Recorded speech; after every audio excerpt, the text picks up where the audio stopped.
Como os livros de história foram em grande parte reescritos de forma a amenizar os fatos reais, poucas pessoas conhecem os detalhes específicos de uma campanha que torturou e assassinou milhares de pessoas. A Inquisição da Igreja Católica Romana foi a maior desgraça que ocorreu na história da humanidade.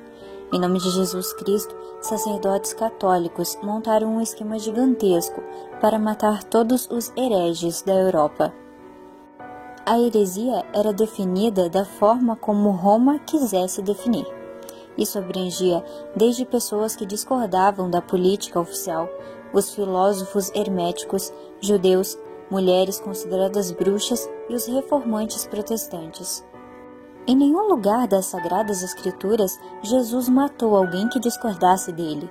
Tampouco ensinou que os seus seguidores fizessem isso. Nenhum dos apóstolos deu essa instrução no Novo Testamento.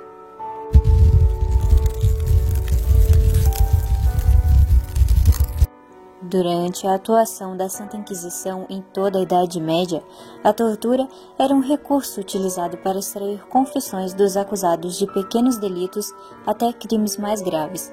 Diversos métodos de tortura foram desenvolvidos ao longo dos anos. Os métodos de tortura mais agressivos eram reservados àqueles que provavelmente seriam condenados à morte. De uma forma geral, as execuções eram realizadas em praça pública e tornavam-se um evento onde nobres e plebeus deliciavam-se com a súplica das torturas e, consequentemente, a execução das vítimas. Atualmente, há dispostos em diversos museus do mundo ferramentas e aparelhos utilizados para a tortura. Conheça agora alguns deles.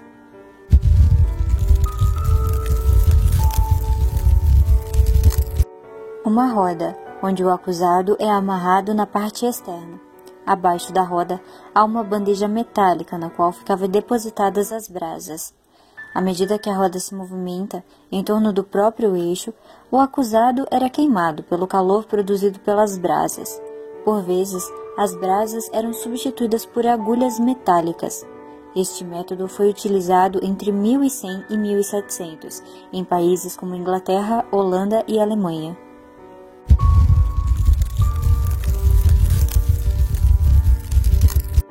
A Dama de Ferro é uma espécie de sarcófago com espinhos metálicos na face interna das portas.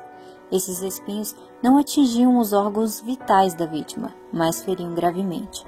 Mesmo sendo um método de tortura, era comum que as vítimas fossem deixadas lá vários dias até que morressem. A primeira referência confiável de uma execução com a Dama de Ferro data de 14 de agosto de 1515. A vítima era um falsificador de moedas.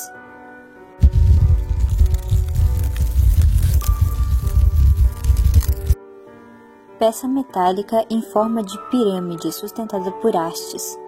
A vítima, sustentada por correntes, é colocada sentada sobre a ponta da pirâmide. O afrouxamento gradual ou brusco da corrente manejada pelo executor fazia com que o peso do corpo pressionasse e ferisse o ânus, a vagina, cóccix ou o saco escrotal.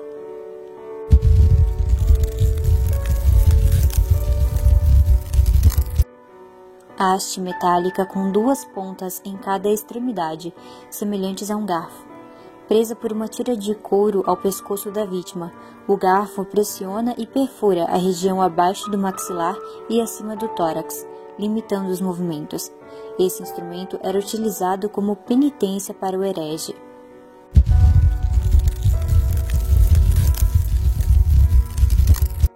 Instrumento metálico em formato semelhante à fruta. O instrumento era introduzido na boca, ânus ou vagina da vítima e expandia-se gradativamente. Era usada para punir principalmente os condenados por adultério, homossexualismo, incesto ou relação sexual com Satã.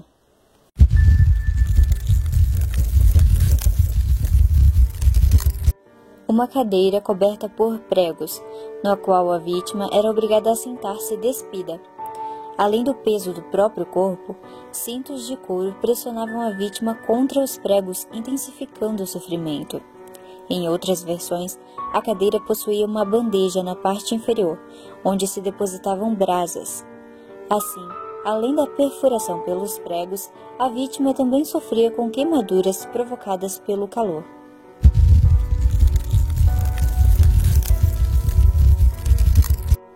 Como um capacete. A parte superior desse mecanismo pressiona, através de uma rosca girada pelo executor, a cabeça da vítima, de encontro a uma base na qual encaixa-se o maxilar. Apesar de ser um instrumento de tortura, há registros de vítimas fatais que tiveram o crânio literalmente esmagado por esse processo. Nesse caso, o maxilar, por ser menos resistente, é destruído primeiro. Logo após, o crânio rompe-se, deixando fluir a massa cerebral.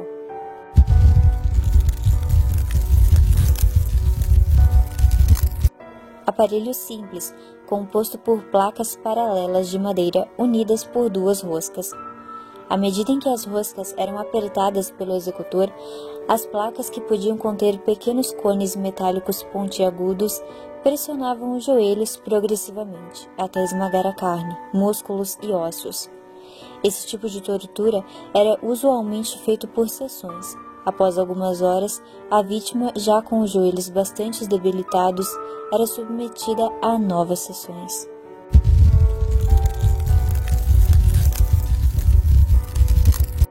O condenado era preso sobre a mesa, de modo que mãos e pés ficassem imobilizados. O carrasco manualmente produzia um corte feito sob o abdômen da vítima. Através dessa incisão, era inserido um pequeno gancho, preso por uma corrente no eixo. O gancho extraía aos poucos os órgãos internos da vítima, à medida que o carrasco girava o eixo.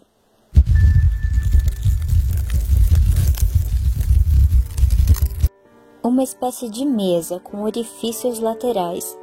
A vítima era deitada sobre a mesa e seus membros, as partes mais resistentes das pernas e braços, como a panturrilha e o antebraço, presos por cordas através dos orifícios. As cordas eram giradas como uma manivela, produzindo um efeito como um torniquete, pressionando progressivamente os membros do condenado. Na legislação espanhola, por exemplo, havia uma lei que regulamentava um número máximo de 5 voltas na manivela, para que, caso a vítima fosse considerada inocente, ela não sofresse sequelas irreversíveis.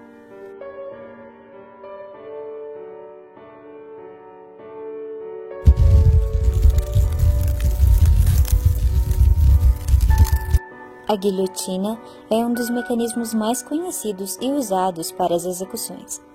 A lâmina, presa por uma corda e apoiada entre 2 troncos verticais, descia violentamente, decapitando o condenado.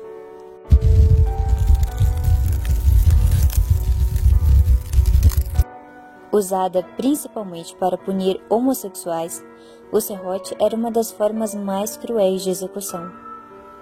2 executores, cada um em uma extremidade do serrote, literalmente partiam ao meio o condenado, que, preso pelos pés com as pernas entreabertas e a cabeça para baixo, não tinha a menor possibilidade de reação. Devido à posição invertida, que garantia a oxigenação do cérebro e continha o sangramento, era comum que a vítima perdesse a consciência apenas quando a lâmina atingia a altura do umbigo.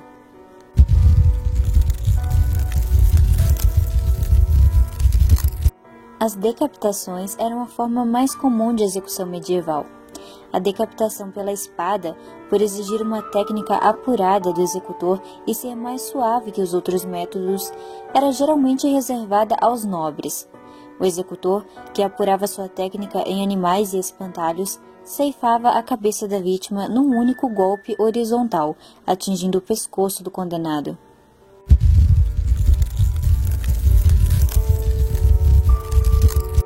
Eram gaiolas pouco maiores do que a própria vítima. Nela, o condenado nu ou seminu era confinado e a gaiola suspensa em postes em via pública. O condenado passava dias naquela condição e morria de inanição ou frio em tempos de inverno. O cadáver ficava exposto até que se desintegrasse.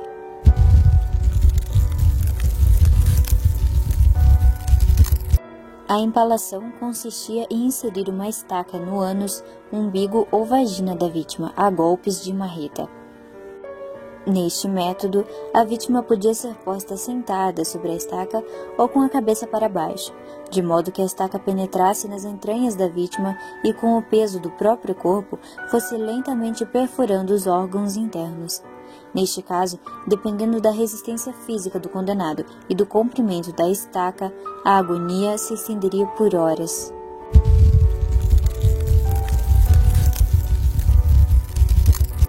Este é um dos métodos de execução mais conhecidos e utilizados durante a Inquisição. Os condenados por bruxaria ou afronta à Igreja Católica eram amarrados em um tronco e queimados vivos. Para garantir que morresse queimada e não asfixiada pela fumaça, a vítima era vestida com uma camisola embebida em enxofre. Se você gostou do vídeo, deixe seu like, compartilhe nas suas redes sociais para ajudar na divulgação. Passe na nossa fanpage para sempre ficar por dentro das atualizações. O link está na descrição do vídeo. Também não deixe de se inscrever no canal. Então é isso, até o próximo vídeo.